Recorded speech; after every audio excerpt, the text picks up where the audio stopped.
1977-ci ildə tam ötürücülü avtomobillər tarixində yeni bir dövr açan, eyni zamanda Avtovazın ilk tamamilə müstəqil modeli olan əfsanəvi Sovet avtomobili VAZ-2121, yəni Niva ortaya çıxdı. Nivanın unikallığı və innovativliyi ondadır ki, o dövrün digər yolsuzluq avtomobillərindən fərqli olaraq daim aktiv olan tam ötürücü sistemə malik idi. Eyni zamanda komfort baxımından Niva adi minik avtomobilinə daha yaxın idi və dövrün kobud, hərbi tipli yolsuzluq maşınlarına o qədər də bənzəmirdi.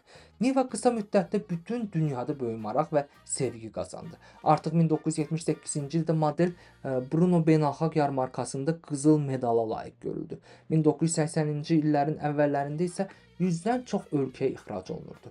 Bu avtomobil geoloqlara, fermerlərə, hətta xilasetmə xidmətləri üçün əvəz olunmaz idi.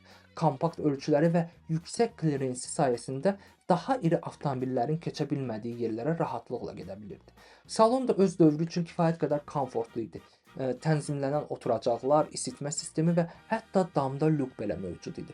Bu isə o dövrün iş atı üçün kifayət qədər yüksək səviyyə sayılırdı. Nivanın uğuru uzun müddətli oldu. Bu model bu günə qədər istehsal olunur və bir neçə modernizasiyaya baxmayaraq əsasən eyni konsepsiyanı qoruyur. Açığı yarım əsr keçməsinə baxmayaraq insanların hələ də almaq istədiyi bir avtomobil yaratmaq hər istehsalçının bacardığı iş deyil. Məhz Niva müəyyən mənada yolsuzluq avtomobillərinə olan qlobal marağın formalaşmasına təsir etdi.